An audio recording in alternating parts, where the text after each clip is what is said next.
Não. Está perfecto ahí.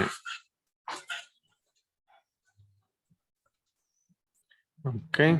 Bien, vamos a empezar quase em 1 minuto. Eu te apresento e já você começa, ok, Rodrigo? Sim. Ok. O que pensas que é bueno? Não hablo tão bem espanhol, mas posso falar em português ou em inglês?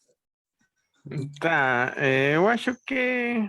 A ver, deixa eu ver pelo momento aqui os participantes, deixa eu ver. Pode ser em Tá. inglês? Hoje nos falarei em português, Rodrigo, por favor. Tá, porque eu acho que na sala não tem ninguém que não entenda o espanhol. Eu acho que todos consiguen entender espanhol, que mais ou menos dá para entender um pouco mais no português. Tá certo. Tá. Perfeito. Tá. Eu não sei se talvez algum dos participantes deseja que seja em inglês, podem também dar sua opinião. Bom, ahorita estamos iniciando esta segunda parte del último día. A ver, deixa eu ver. Ok, en portugués. Tengo ahí un participante que también está de acuerdo que sea en portugués. Tá? Muito bem, Rodrigo. Então, deixa-me, eu te vou apresentar. Deixa eu ver, tem aqui outro. Ok. Todos estão concordando em português. César, uma pergunta E- técnica que eu não uso. Eu vou usar esse PDF e tem Uhum, algumas fotografias aí em aberto. Então, para ir uhum, nelas, eu tiro do modo cheio, mas aqui não uhum. estou conseguindo. Só Ah, ok. estou dando, Então pode deixar. Tá. estou dando ESC, mas Ah, ok. A ver, eu acho que talvez travou aí, porque acá ainda estamos conseguindo ver sua tela cheia. já está. Não, talvez tenha travado. Deixa eu ver. Agora saiu. Bem, Agora sim, já. eu posso deixar cheia e do ESC, se for, vou mostrar alguns desenhos. Deixa eu Uhum. ver. De novo. Bem, Tá bom. Ok. talvez. Uhum. Deixa eu Tá, ver. vou te apresentar, Ok. Rodrigo, tá? Em read mode assim é bom? Assim está bem? E sim, está bem assim também. Certo. Pronto, Uhum. ok. Tá, ok. Uhum. Muy bien. Buenas tardes, estimados participantes. Bienvenidos a esta segunda parte de nuestro último día de nuestro congreso. ¿Ya? Entonces, en esta oportunidad tenemos la participación del profesor Rodrigo Méndez, de la UNILAB, ¿ok? La UNILAB, quien nos va a platicar un poco ahí sobre su trabajo que está desenvolviendo actualmente. Y bien, agradecerte, Rodrigo, por estar aquí con nosotros, compartirnos parte de tu trabajo. ¿Ya? Entonces, muchas gracias. Y bueno, tienes 50 minutos para tu charla, Rodrigo. Você pode começar. Ok. Vocês me ouvem bem, né? Sim. Então, Sim, sim. é, muito obrigado pelo convite e oportunidade de falar um pouco do trabalho. É uma honra participar desse maravilhoso evento. Então, hoje vou falar sobre título Metrically Unknoted Surface in A4, superfícies que são desnodadas de forma métrica no espaço de real dimensão 4. Tudo bem. Esse parte do trabalho, projeto com os matemáticos Lev Pirbaí e Juan José Nuno Ballesteros. Tá? Vamos começar. Então, bom, deixe-me contextualizar. Nesse trabalho, nós temos interesse no estudo da topologia e também do tipo métrico das superfícies no R4, que são dadas são parametrizadas algebricamente, ou seja, são dadas por imagem de aplicações polinomiais ou analítica. Significa que a superfície em torno de um ponto é dada como imagem de uma aplicação analítica, MapGem, ou seja, você tem uma aplicação analítica na vizinhança de um ponto,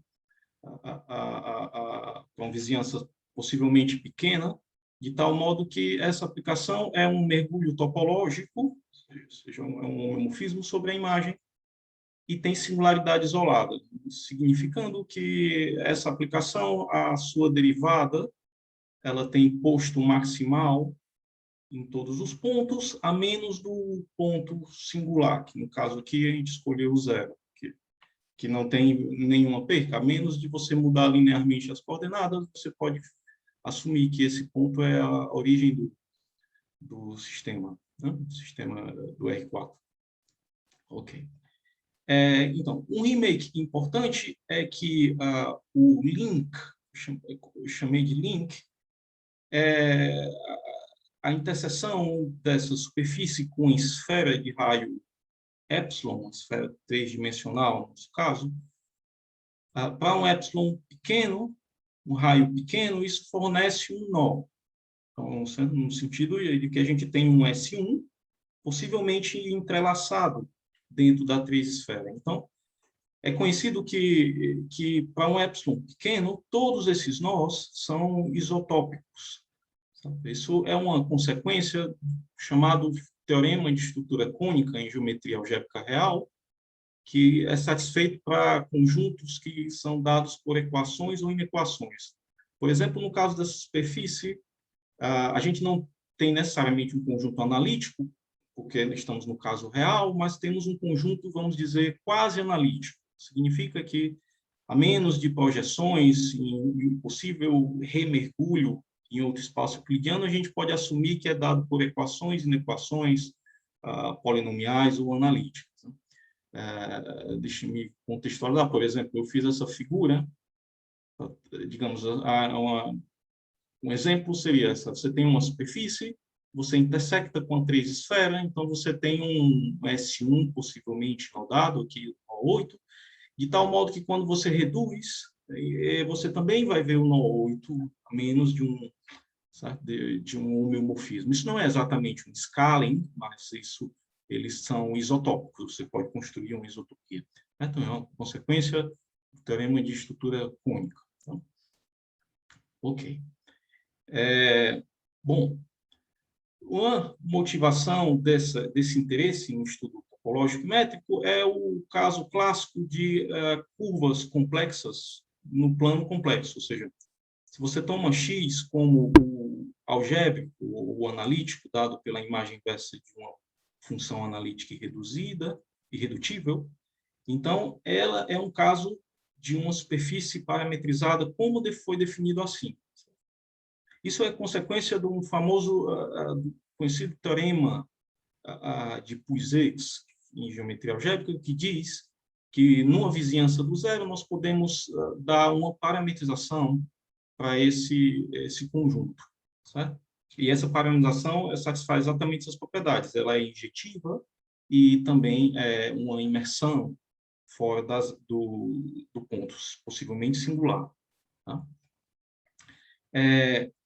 Outro fato conhecido é que a topologia de curvas complexas é completamente caracterizado porque, digamos, se a gente vai falar na topologia da superfície, por esse remake acima, a topologia é basicamente a topologia do nó, porque a menos de homeomorfismo, essas superfícies são cone. Você tem um nó e você toma um cone sobre esse nó, um vértice no zero. Então, você tem que as superfícies são homeomorfas a um cone sobre o dado nó, quando você intersecta com uma esfera de raio pequeno. Então, significa que, se você quer estudar a topologia do nó, a topologia da superfície, você estuda a topologia do nó. E no caso das superfícies, das curvas complexas, é conhecido devido a Brauner, Gural e Oskar-Zarinsky, que os nós são dados pelos chamados nós tóricos interados, que são nós que acontecem ao longo dos toros, onde você tem um número de voltas ao longo paralelo do toro e outro número de voltas ao longo do meridiano, certo? Então, foi provado que qualquer curva complexa irredutível, pode ser que tenha componentes conexas na esfera, mas se você toma irredutível, você tem um nó, certo? Por exemplo, aqui eu trouxe uma figura, ou seja, você tomar... Desculpa. Se você tomar uma... Se você tomar uma curva complexa dada por essa equação, x3 menos y2, então o link é um trifólio nó. Significa que esse nó é um nó mergulhado no toro, que ao longo do meridiano você tem 3 voltas, simultaneamente ao longo do paralelo você tem 2 voltas. Tá? Então, mais geralmente, você tem esses tipos de nós. Pode aparecer, com certeza, uma configuração muito interessante quando você tem equações menos simples do que essa, né? Você pode ter entrelaçamentos acontecendo ao longo de entrelaçamentos, como os chamados topologia carrossel. Essa é uma topologia muito rica e foi estabelecida por esses 3 matemáticos que classificaram a topologia dessas curvas com a codificação desses nomes. Tá? E, bom, trazendo para o contexto métrico, um fato surpreendente é que o tipo topológico dessas curvas complexas, o tipo ambiente, ou seja, a menos de homomorfismos do C2 em C2 levando uma superfície na outra, é totalmente determinado pelo tipo métrico.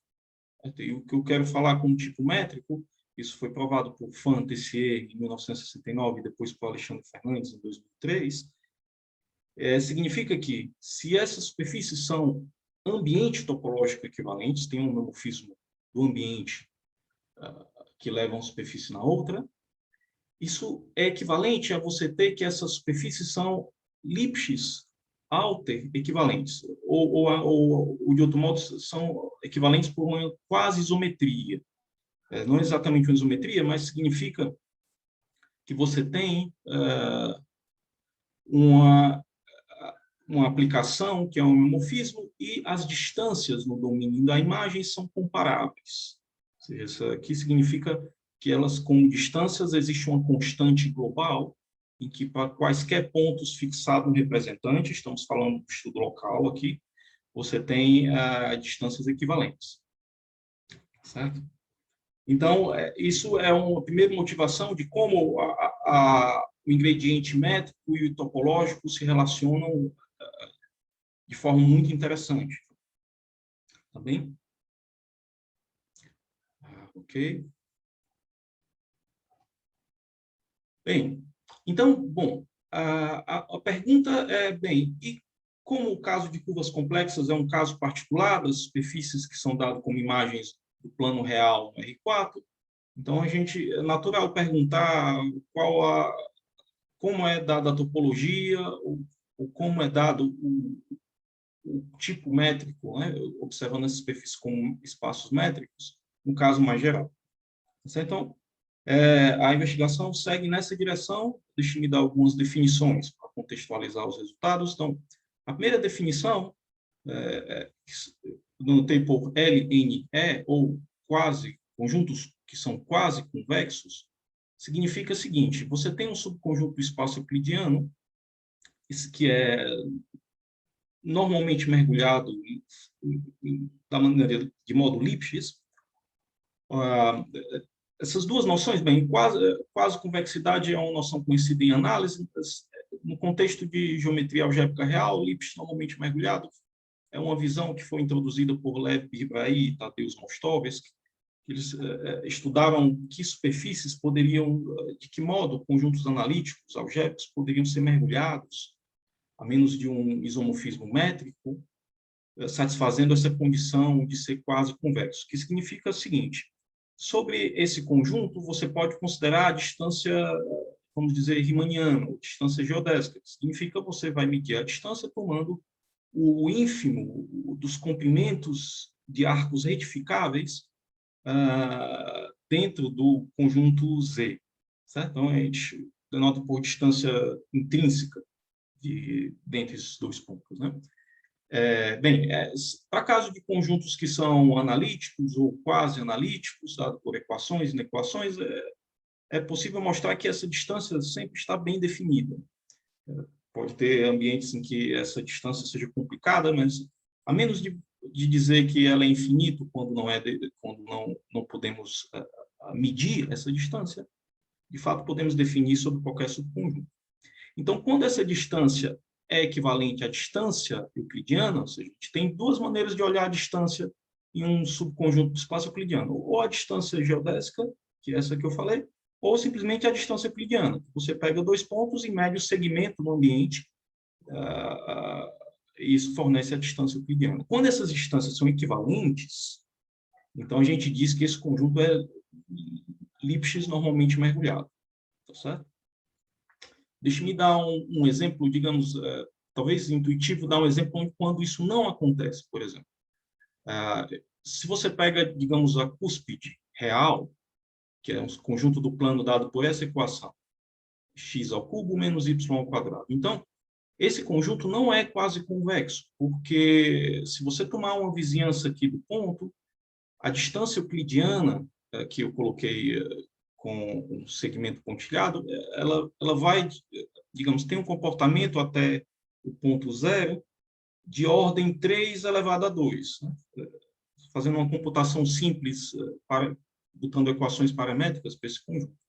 Por outro lado, a distância geodésica, note que ela sempre precisa ir no ponto singular e voltar ao segundo ponto. Ou seja, isso tem o mesmo comportamento da função módulo, do gráfico da função módulo, por exemplo. Então, significa que essas distâncias aqui não podem ser equivalentes, né? Porque você não vai ter uma constante que compara elas, uma vez que a distância euclidiana desaparece com ordem 3 meios e a distância... a distância intrínseca desaparece com ordem 3 meios e a distância euclidiana desaparece com ordem 1. Tá bem? Agora, o fato é que essa definição ela faz sentido para objetos que são singulares, ou seja, é possível mostrar, vou dizer que é um exercício médio de análise, mostrar que qualquer variedade suave, qualquer subvariedade suave compacta, é quase convexa, o Lipschitz normalmente mergulhado. Então, essa definição aparece, de fato, quando você considera singularidades. Fora disso, você não tem essa propriedade, falando localmente. Tá bem? Mas existem os objetos singulares que são quase convexos. Deixa eu ver. Aqui eu tenho outra foto. Deixa eu ver se está aqui. Agora, um minuto. Por exemplo, tudo bem? Todo mundo visualiza essa foto, não? Sim, sim. No R3, imagine que você pegou aquelas cúspides e fez uma superfície de revolução. Quando você faz a superfície de revolução gerada por ela, você ganha a propriedade métrica de ser Lipschitz normalmente mergulhado, esse conjunto aqui. Tá bem? Porque se você mede dois pontos aqui, por exemplo, nesse S1, esse S1 está a um certo nível, então as distâncias ficam comparáveis. Você pode medir as distâncias na seção, você não precisa andar muito para medir a distância geodésica. Certo? Embora esse conjunto é um conjunto que não é uma variedade topológica, mas não é uma variedade suave, né? Porque esse ponto aqui, ele é um ponto singular. O gradiente dessa equação se anula aqui mesmo. Tá bem? Então, Lipschitz normalmente mergulhado vive nos objetos singulares, mas tem uma condição de regularidade que essa propriedade traz, né? Motivada, por exemplo, que os objetos suaves satisfazem essa propriedade. Tá bem? Uma definição 2, que é importante, tanto no contexto de singularidades como no contexto métrico, é a noção de cone tangente. Eu coloquei ela adaptada ao caso das superfícies, e o cone tangente é o conjunto dos limites dos vetores limite no zero, dado pelo quociente de um arco imagem x dividido por t. Esse é um análogo quando você vai calcular o vetor tangente de uma curva paramétrica. Né? Que aqui eu estou considerando como todos os vetores que são limites, vetores tangentes de arcos vivendo dentro da superfície, aqui, os arcos semi-algébricos, ou seja, arcos que são dados por equações e inequações polinomiais, tá? com um extremo do arco no zero. Tá bem? Essa definição adaptada para cá é uma definição geral de cone tangente. O cone tangente é uma generalização do espaço tangente. Quando você tem uma variedade, subvariedade suave, essa definição coincide exatamente com a definição do espaço tangente. Por outro lado, se você tem um objeto que não é uma variedade suave, então você não tem espaço tangente, mas você pode definir esse objeto, que faz a versão tangente, no caso de singularidades. Tá bem? Ok? Voltando ao contexto das superfícies nodadas, eu vou chamar, então, uma superfície parametrizada, vai ser dita unknoted, ou não nodada, se ela vai ser topologicamente equivalente a essa aplicação, XY00. Certo? Topologicamente equivalente significa que você tem uma mudança de coordenadas no domínio e na imagem da aplicação, em que você pode transformar essa aplicação F nessa aplicação. Essa aplicação fornece a superfície mais regular possível, né? Porque a imagem é simplesmente o plano cortando a esfera tridimensional no equador. Então, se você tem mudanças topológicas de coordenadas que transformam a aplicação F nessa, XY00, a gente diz que ela é não nodada. De fato, superfícies que têm essa propriedade vão sempre ser não nodadas, ou seja, os nós que aparecem como links dessas superfícies, eles são triviais, ou seja, certo? A topologia do nó é a topologia do círculo, não tem entrelaçamentos. Bem? Mas, especificamente, a gente vai estar interessado na seguinte condição um pouco mais forte. Eu vou considerar uma superfície e vou chamar de metricamente nodada, ou metricamente não nodada, quando for uma superfície quase convexa, ou Lipsch normalmente mergulhado. Tá certo? Então, vou considerar agora as superfícies que são dadas por equações, parametrizações, com o ingrediente métrico. Bem, então, vamos,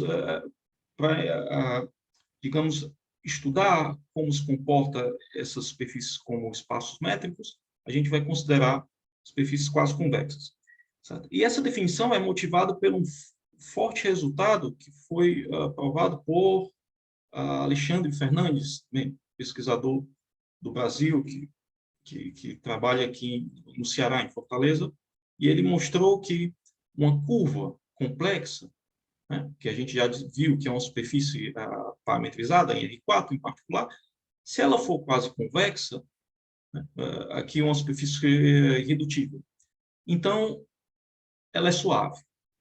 Certo? Então, aqui a gente já observa como esse ingrediente é relevante no estudo. Se você coloca essa condição métrica de regularidade, você já ganha que é uma variedade suave, que é uma subvariedade suave. Ou seja, então você não tem topologia não trivial. Né? Então, por exemplo, aquele caso daquela superfície de revolução não aparece no caso de curvas complexas.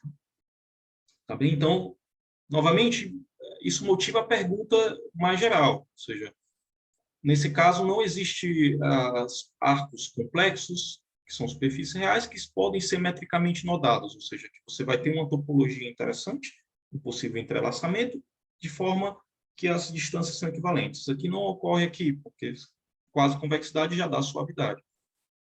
E aí, então, naturalmente, podemos perguntar, agora, seja uma superfície algebricamente parametrizada, mas geralmente, no caso real, será que temos superfícies que são metricamente nodadas? Então, bem, deixe-me reforçar que, além do ingrediente métrico, essa pergunta ela é razoável no contexto parametrizado, porque se você simplesmente considerar uma superfície com a propriedade quase convexa, essa pergunta não é difícil dar uma resposta positiva. Por exemplo, você pode pegar qualquer nó na esfera, que seja trivial ou não, e você tomar o cone sobre esse nó. Então, se você tomar o cone sobre esse nó, você vai ter uma superfície metricamente nodada, mas as distâncias são equivalentes, né? Porque num cone, você vai ter que as linhas até a singularidade, você tem distância geodésica e distância euclidiana equivalentes. Tá? Também. Então, o ingrediente parametrizado é relevante aqui. Ok. Então, para começar essa investigação, existe um ambiente razoável, se a gente vai pensar em investigar o grau de complexidade. Se a gente vai começar considerando o seguinte, vamos tomar superfícies que têm posto 1 na origem. Significa que a matriz derivada no zero dessa aplicação que parametriza a superfície a derivada não é invertível, mas tem posto 1. Né? Então, a gente pode, a menos de fazer uma mudança analítica de coordenadas, escrever assim. Uma das coordenadas, a gente vai ter 4 funções analíticas e uma delas é simplesmente x. E a gente ainda pode, fazendo uma mudança linear das coordenadas, assumir que o eixo x no plano vai no eixo x no R4. Também.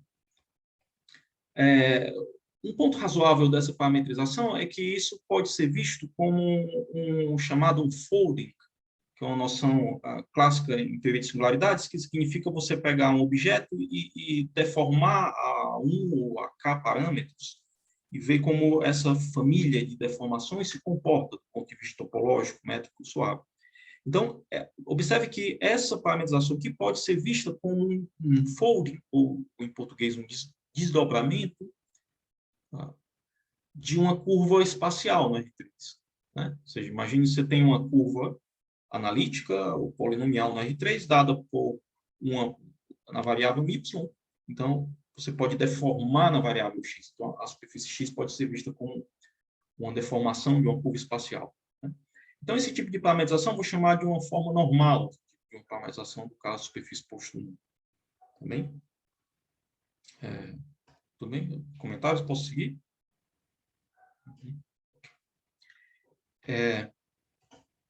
Bom, então seja uma superfície singular e vamos considerar os casos de posto 1 e vamos admitir o seguinte, quando a gente tem uma superfície dada por funções analíticas, a gente pode considerar a gente tem a ordem de uma função analítica, tem os monômios e a gente pode olhar para a parte quadrática dessa parametrização, ou seja, os termos de ordem 2. Então, considere um caso em que a gente vai chamar de 2 jatos, ou seja, você tem uma parametrização, você vai lá e olha como é que está a parte quadrática.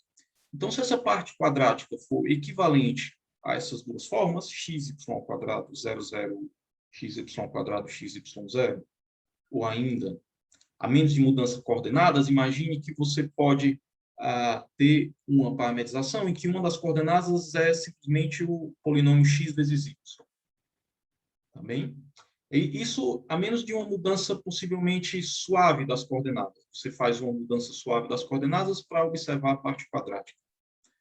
Às vezes ela pode não estar diretamente dessa forma, mas você fazer uma mudança de coordenadas. E, bem, essa parte quadrática pode ser também muito bem degenerada. Né? Você pode ter parametrizações que começam com ordem maior do que 3. Né? Mas admita essa situação. Então, nesses dois casos, em um artigo de minha autoria com o Juan José Ballesteros, em 2016, nós mostramos que não existem superfícies nodadas nesse caso, ou seja, você não tem entrelaçamentos, se as parametrizações têm essas formas quadráticas dadas como dito aí nos itens 1 e 2. Tá? Não é sempre trivial. Então, se a gente está se perguntando sobre superfícies metricamente nodadas, a gente não tem aqui para esse caso. Tá bem? Aqui tem certa similaridade ainda com curvas complexas. Lá, por exemplo, no caso do trifolio knot, a gente tinha um grau 2 sobrevivendo lá naquela parametrização. Então, de certa forma, isso generaliza aquele caso de tal modo que, bom, naquele caso, o posto da derivada é zero. Então, a gente não tem necessariamente uma ordem crescente de generalização. Mas a parte quadrática aqui é não degenerada. Bem, ok, não tem nós aqui, né? Então, a gente se perguntou em seguida o seguinte, tudo bem, mas então seria bom se a gente vai encontrar uma superfície, uma parametrização em posto 1, que tem uma superfície nodada, né? E a gente encontrou uma parametrização dessa forma, né? Para se ver que no caso de posto 1 precisa até um certo esforço para produzir o nó triforme, que é aquele nó que foi dado de maneira mais rápida no caso de uma curva complexa, né? Pela aquela equação x ao cubo menos y ao quadrado. Mas se a gente vai parametrizar por posto 1, essa equação, essa parametrização, dá uma superfície que é o nó triforme, né? Que é esse nó aqui, certo? Então, esse nó pode ser dado com uma parametrização dessa forma aqui, tá? E veja que, se você olha só para a parte quadrática, a parte quadrática é x, xy e 0, 0. Né? Não tem nenhuma das formas assim. Tá bem? Então, a gente tem superfícies nodadas de posto 1. E aí a pergunta persiste. Será que temos superfícies nodadas que têm a propriedade de equivalência métrica entre as distâncias, Lipsch novamente mergulhado? Então, o resultado principal que eu gostaria de mostrar nessa palestra é esse trabalho, esse resultado de 2018, que a gente mostrou o seguinte. Se você tem uma superfície singular, certo? Admita que o 2 jato aqui é equivalente suavemente, A equivalente suavemente a essa forma quadrática x, xy, 0, 0. Então, se a gente acrescentar o ingrediente de ser quase convexo, Lipsch normalmente mergulhado, então x vai ser uma superfície que é nodada, que a gente colocou como hipótese, mas, desculpa, não nodada e quase convexa. Tá bem? Então, bem, pareceu bom fazer um background até chegar nesse resultado, né? Porque, digamos, se a gente apresenta esse resultado da maneira que está, parece não claro, por que essas hipóteses, né? Mas é justamente em grau, de forma gradativa, a investigação, e a gente se deparou, bem, o que acontece com as superfícies que a forma quadrática vive nesses jatos. Né? Tá bem? Eu utilizei um certo software de parametrização. Deixe-me dar um exemplo, digamos, de uma superfície, certo? Que é normalmente mergulhada, quase convexa, mas não tem nó. Essa é a superfície.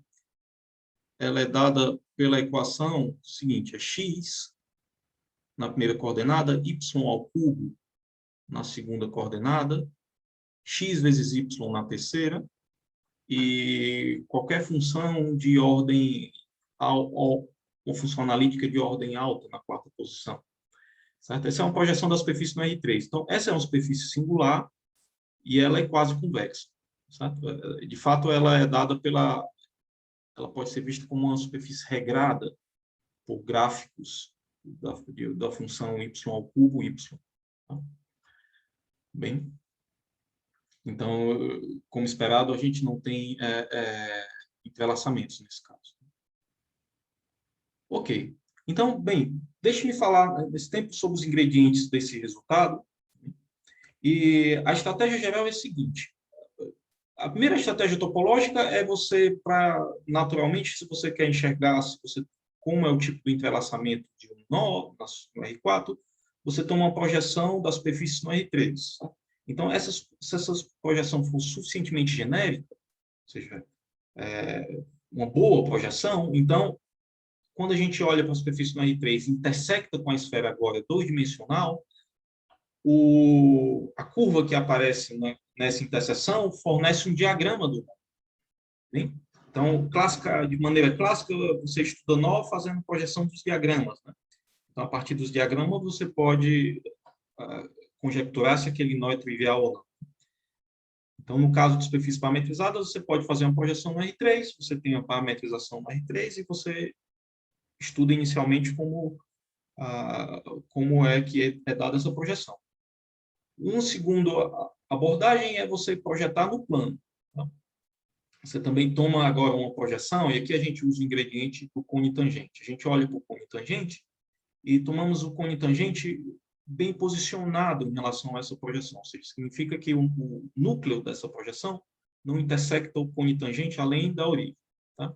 Essa é uma boa projeção genérica também, ou seja, se você deforma um pouco, essa projeção ainda é boa. E essa projeção, ela também determina uma parte da topologia e também do comportamento métrico, porque, de fato, quando a gente considera essa projeção, a gente tem um recobrimento, não exatamente um recobrimento ramificado, nós temos um recobrimento ramificado por pedaços. A gente tem uma decomposição do plano que a gente obtém um recobrimento ramificado. Então, o locus de ramificação que aparece nos pontos onde essa projeção não tem derivada de posto maximal, fornece a informação da topologia e do comportamento métrico. Também. E, então, a partir dessa estratégia, a gente tem um primeiro resultado, que é o seguinte: se você toma uma superfície subanalítica, dada por equações ou inequações analíticas, e admita que o cone tangente é um plano. De outro modo, podemos dizer que essa superfície é flat. Né? Por exemplo, no caso de superfícies suaves, a gente tem que coincide com o espaço tangente, né? Que é um plano. Então, essa aplicação, a projeção, ela é finita, você tem um número finito de pré-imagens, tá? E o locus de ramificação, onde essa projeção deixa de ter derivada invertível, a gente tem um recobrimento quando a gente faz uma triangulação desse cone tangente. Aqui eu escrevi essa notação de T, gama 1, gama 2, você pode pensar que são arcos indo até a origem, de tal modo que a gente tem um triângulo, né, um simplex dois-dimensional, onde a fronteira são esses dois arcos. E esses dois arcos, eles residem dentro do discriminante da projeção, que é a imagem dos pontos onde a derivada deixa de ser invertível. Né? Tá bem? Então, para cada setor desse, você tem um recobrimento ramificado. Mesmas propriedades do clássico recobrimento suave, que é uma aplicação finita, própria, de tal modo que dentro desse triângulo a gente tem um dimorfismo local. Tá bem? Então, a gente pode fazer uma decomposição assim, para superfícies dadas por equações e equações.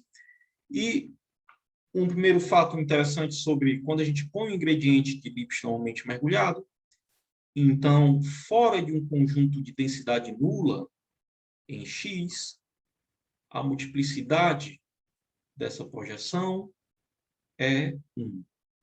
Certo? Então, significa que você, se vai acontecer topologia, de fato, vai acontecer ao longo de triângulos que são, vamos dizer assim, magros, finos, dentro da partição. Porque quando você toma uma triangulação, você pode ter triângulos que são cones e pode ter triângulos de arcos que estão tangentes no ponto.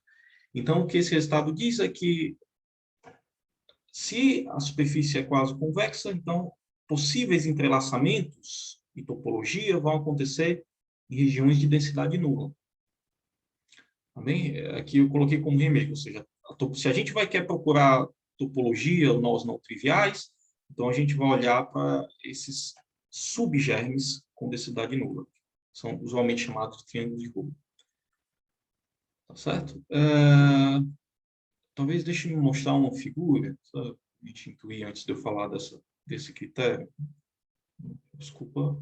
Por exemplo, aqui eu fiz uma figura tentando dar uma intuição sobre isso. Né? Você tem uma superfície que ela é tangente ao plano, você tem a projeção, tá?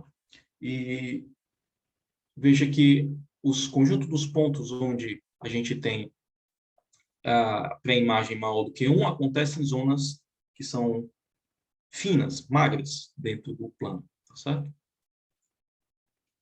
Ok. Tudo bem.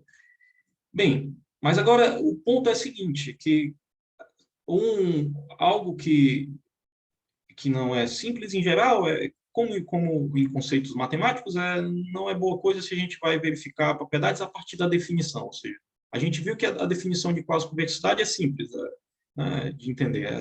Quando a distância geodésica e a distância euclidiana são equivalentes. Né? Inclusive, essa noção foi abordada pelo professor Sampaio, Interessante palestra sobre classificação de superfícies algébricas no infinito. Bom, é um trabalho difícil se a gente vai querer investigar essa propriedade por definição, né? Não é adequado. A gente viu alguns exemplos, mas se a gente vai considerar exemplos um pouquinho mais sofisticados, tá? Então, o fato é que nós mostramos o seguinte: antes de mostrar o resultado, deixa eu contextualizar. Eu vou chamar um arco a imagem de uma aplicação contínua da reta no Rn, ou seja, isso é uma curva, certo? Imagine uma semilinha, né? E, dado uma função de algum espaço e um arco, imagine que você tem um arco dentro desse conjunto X, a gente pode considerar, sob certas condições analíticas, podemos falar da ordem da função ao longo desse arco. Ou seja, você tem uma função possivelmente num conjunto de dimensão maior que 1, e você pode estudar a função restrita a esse arco.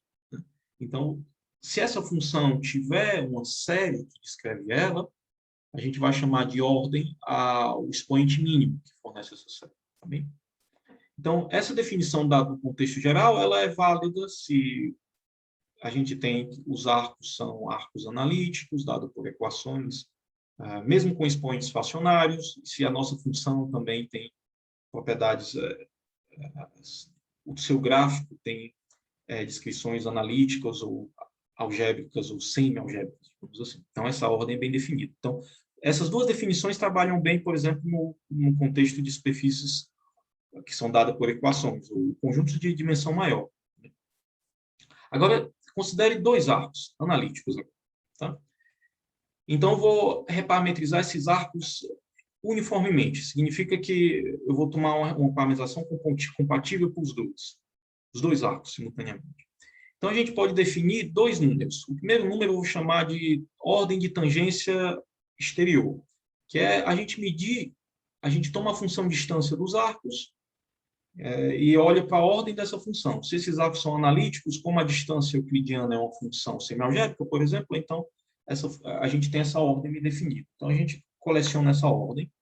E a gente também pode colecionar o expoente de ordem intrínseca em x, que significa a gente vai tomar a função distância, mas não euclidiana, a função distância dentro de x. Tá? Então, essa distância, embora é um problema em aberto, se a pergunta, se você tem um conjunto algébrico, será a distância geodésica é também, pelo menos, semi-algébrica? Essa pergunta não foi respondida, mas o ponto é que a gente pode considerar uma distância equivalente a essa, que é uma distância dada por equações. Né? Se você tem um conjunto algébrico, semi-algébrico, analítico, subanalítico. Então, esses dois números são definidos. Tá? Então, a gente mostrou que, em conjunto com o Lev Birbaí, em 2018, que se você tem um conjunto semi-algébrico, mais geralmente conjuntos analíticos também é verdade, um conjunto é Lipsch normalmente mergulhado, se somente se o contato, a ordem de tangência euclidiana exterior e a ordem de tangência extrínseca é igual para todo o par de arcos analíticos que você tomar em X. Tá bem? Então, isso, de certo modo, fornece um critério razoável para você verificar se a gente tem conjuntos que são quase convexos ou não. Certo?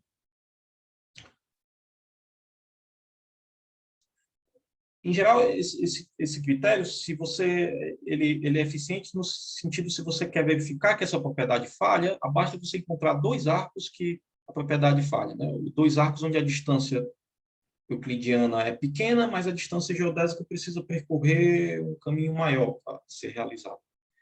Agora, o critério direto, ainda assim, é razoável, mas pode ser complicado. Né? Você tem que andar sobre todos os arcos. Né? Mas como critério de não propriedade linear, você precisa de dois arcos somente. Tá bem? Então, de posse desse critério, a gente vai definir agora dois números associados àquela projeção. Vou chamar esse número largura da superfície, olhando nesse triângulo, ou seja, quando a gente imagine que o discriminante daquela projeção no plano é não zero, ou seja, tem um conjunto de arcos, pelo menos, eu vou tomar a largura como sendo esse expoente de tangência. Vou chamar de contato, certo? A ordem do contato de dois arcos.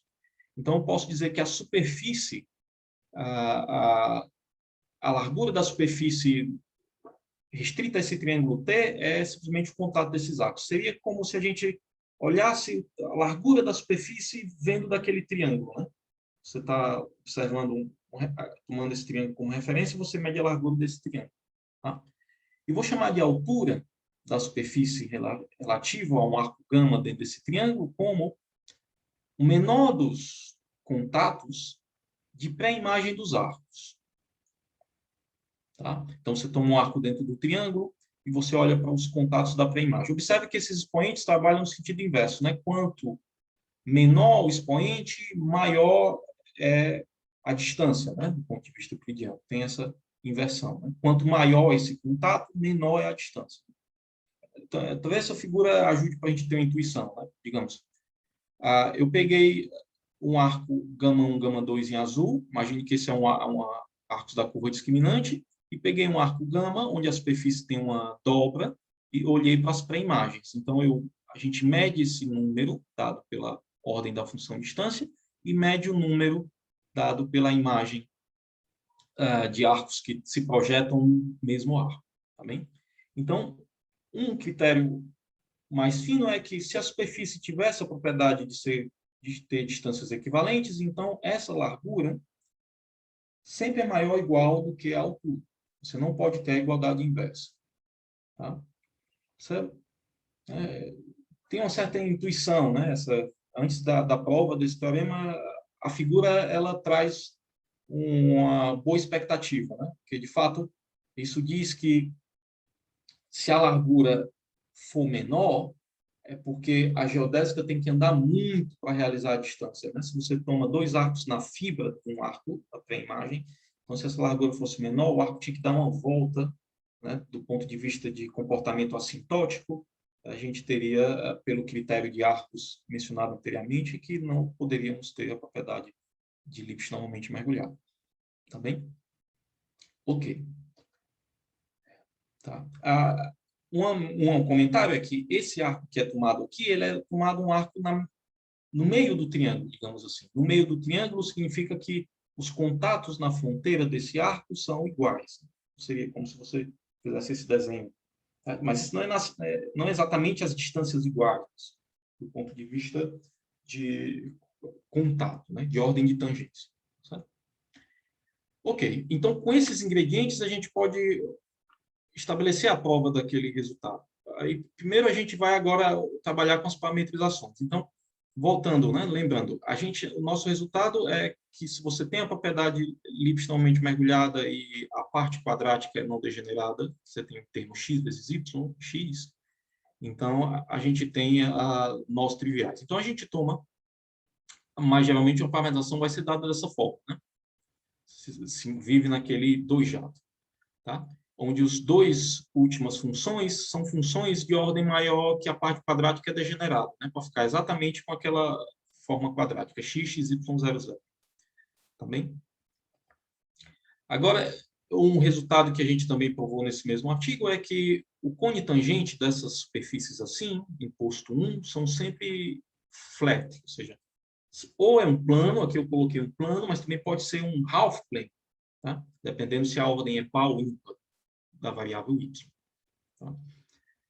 Ok, então isso fica compatível com aquele segundo resultado, onde a projeção genérica é diretamente na sua parte tangente. Você está projetando exatamente como no teorema da função implícita, na sua parte tangente. Tá bem? Então, a gente tem uma parametrização para projeção também. Sabe? Você basta pegar as duas funções que estão iniciais e elas fornecem uma aplicação da superfície no plano parametrizada dessa forma. Tá? Funciona como uma carta, né, de uma subvariedade. Você vem no plano, chega na superfície, desce para o cone tangente, você tem essa parametrização. E aí o locus singular, ou seja, onde a derivada deixa de ser invertível, tem uma descrição razoável. Né? Se você calcular as derivadas parciais, você tem um termo em x aqui, mas termos de alta ordem. Tá? Então, o discriminante ele vai ser uma cúspide, como eu escrevi aqui. Quando você reparametriza o locus singular, o discriminante é a imagem desse locus singular, então você compõe com a aplicação, você tem uma cúspide. Então, a figura é mais ou menos essa, nesse caso. certo? O discriminante é um conjunto suave, né? Lembra, porque tem a parte X lá que aparece, e a imagem é um custo, é uma cuspide. Ou seja, então, nesse caso, a topologia da superfície acontece dentro de regiões cuspidais, onde o expoente é dado aí na parametrização. Tá? E, nesse caso, o eixo X é exatamente o arco que vai fornecer para a gente a altura restrita a esse triângulo. Então, a gente pode calcular a largura, é esse número, 1 mais 1 sobre 2K, e a altura, né? Eu coloquei outra figura aqui, ou seja, você pode ter, tem possibilidades assim de altura, né? Quando você olha para os dois arcos, você pode ter os arcos no mesmo lado do semi-espaço, com alta tangência, ou em diferentes semi-espaços, né? Então, a gente vai usar a seguinte estratégia. A altura ela é medida como o contato da superfície com o cone tangente, com o plano. Ou seja, o que significa? Que a gente pode olhar para um desses arcos e medir o contato com o arco que está no chão. A altura, a priori, é você considerar entre dois arcos na pré-imagem, mas você pode olhar para o arco que se projeta para o arco que a pré-imagem é ele. Então, quando você olha, isso foi que eu chamei de TORD, tangência da superfície com cone tangente. É o contato, por exemplo, de gama 1, gama 2 com gama. Então, a gente tem essa desigualdade. Qual é o bom ponto dessa desigualdade? É que, no caso parametrizado, essa desigualdade é dada pela ordem das duas últimas funções. Então, a gente tem um cálculo, a gente pode computar diretamente esse número para fazer um estimativo. Tá? Ou seja, então a gente faz o seguinte, a gente pega o eixo X, no nosso caso, e toma a pré-imagem e mede esse contato com o eixo X, que vai dar a ordem desses arcos. Tá? Então, como esses arcos estão com ordem, vivendo nesse ideal, desses monômios, né, que é a forma quadrática degenerada, então a gente tem três computações para essas ordens. A ordem é dada... simplesmente você compor arco com esses monômios. Então, você ganha essas três ordens aqui. E observe que, em todos os casos, você tem que a ordem é maior do que o expoente de largura. Esse Q que está aqui na terceira desigualdade é a ordem da função Q com respeito à variável Y. Tá bem? Então, significa que a largura é maior que a altura. Então, as superfícies dessa forma, que tem uma desigualdade estrita entre as ordens com a variável Y, não podem ser mergulhadas metricamente. Tá certo?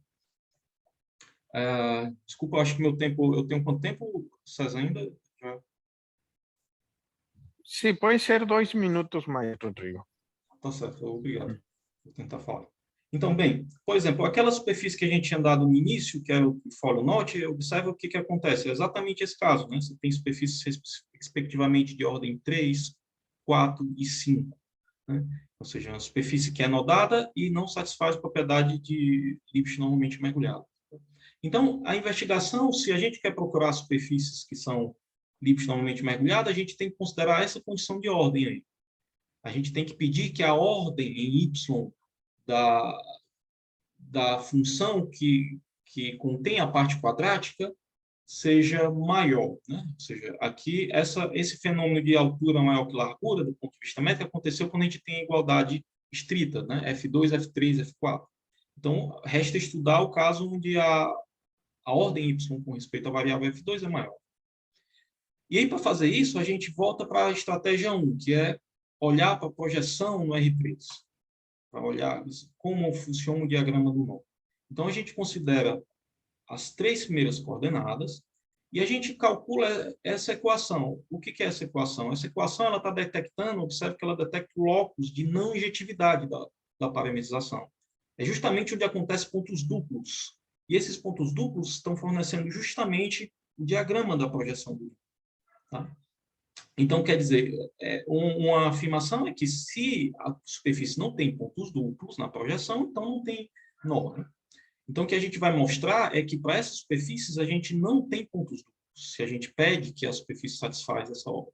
Tal como aquele exemplo que foi dado no caso aqui. Né? Essa superfície não tem pontos duplos, porque ela é a projeção no R3. Né? E satisfaz exatamente o caso da ordem com respeito à variável y não morar fora da parte quadrática. Então, o ponto razoável de tomada derivada de posto 1 é que a gente tem um sistema de equações.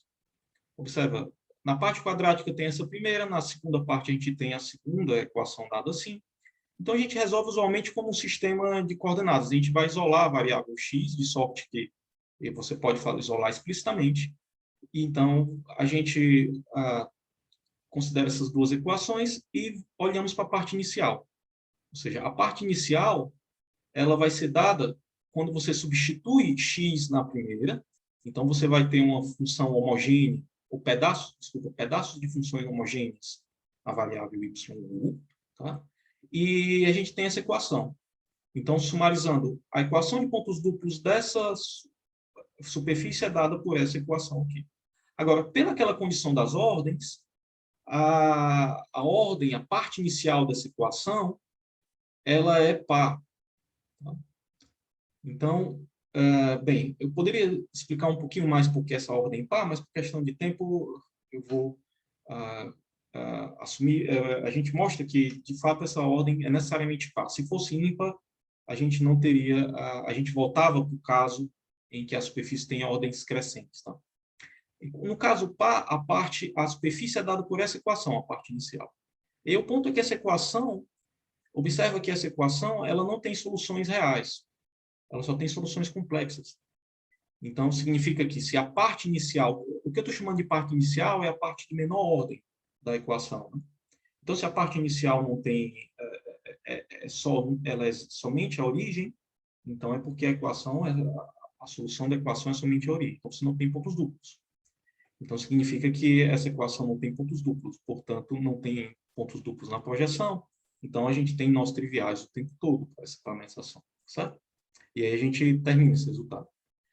Tudo bem? Ok, desculpe se falei muito rápido, esse era o que eu tinha para falar, eu agradeço muito a oportunidade. Obrigado.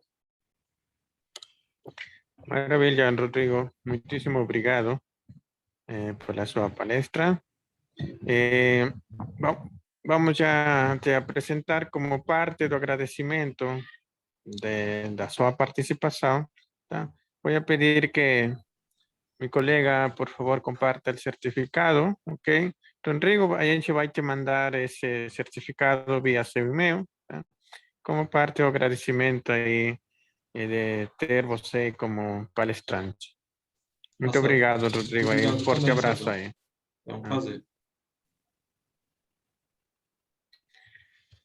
Muy bien, estimados participantes, vamos a prepararnos para la siguiente charla. Le doy paso a Javier.